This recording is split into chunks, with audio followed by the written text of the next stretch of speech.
गुरुवार को दोपहर के 2:30 बजे से आंगन में महिलाएं शादी के गीत गा रही थी। दूल्हा अपने दोस्तों के साथ कमरे में तैयार हो रहा था। 2 घंटे बाद ही बारात रवाना होने वाली थी। घर के बाहर 150 बाराती दूल्हे के तैयार होने का इंतजार कर रहे थे।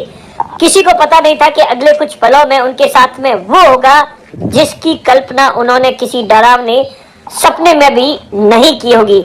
दूल्हे के कमरे के बाहर 2 गैस सिलेंडर लीकेज हो गए। 10 मिनट में रिश्ते रिश्ते जहां पर भट्टी चल रही थी वहां तक गैस रिसाव पहुंच गया। और उसके बाद जो शादी के मंगल गीत हंसी ठिठोल के बीच अचानक ही 2 सिलेंडर जो कि दूल्हे के कमरे के बाहर ब्लास्ट हुए और पूरे आंगन में आग फैल गई। जब आग फैली तो ऐसा बताया जाता है कि 60 लोग उस घर में मौजूद थे और सभी चपेट में आ गए।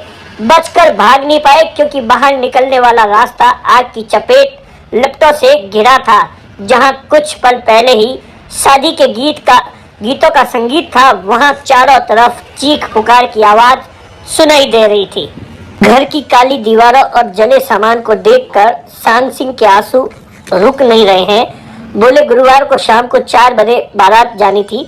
बारात जाने से पहले पाठ मिठाई की रस्म होती है। इसके लिए बाद नामा लिखा जाता है। महिलाओं के घर के आंगन में बैठी थी। घर के बाहर 100 से 150 लोग थे। भाई सुरेंद्र सिंह के घर के मुख्य गेट के पास बने कमरे में तैयार हो रहा था।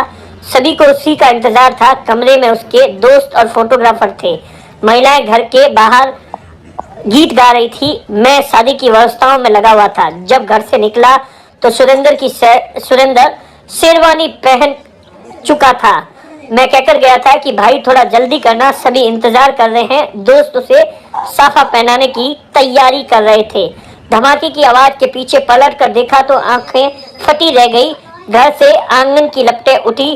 कुछ समझ में आता इससे इतनी देर में चीखों ने मेरा दिमाग सुन कर दिया। मैं कहता रहा, मुझे जाने दो, अंदर मेरा भाई, बेटा, माँ, भाभी और पूरा परिवार है। लेकिन मुझे रोक रखा क्योंकि आग इतनी भयंकर थी कि यदि मैं गलती से भी चला जाता तो शायद सही सलामत बाहर नहीं आ पाता। मेरे पास चीखने चिल्लाने के अलावा कुछ भी नहीं बचा था।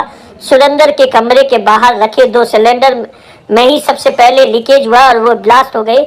बाहर निकलने की जगह नहीं रह गई थी। तभी कुछ देर बाद जलती हुई महिलाएं बच्चों को देखे तो पैरों से जमीन खिसक गई थी।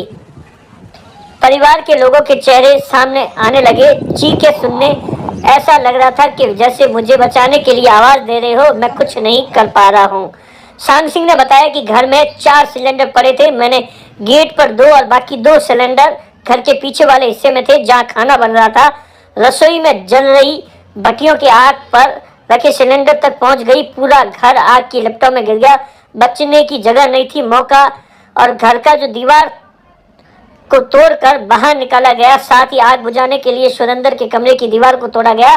जैसे तैसे करके घर में घुसे और छत पर गए और यहीं से पानी फेंका और उसके बाद पानी के टैंकर आए। सांग सिंह ने बताया कि जब आग पर काबू पाया और घर में घुसे तो देखा इतने लोग जले हुए कि शक्ल पहचान में नहीं आ रही थी।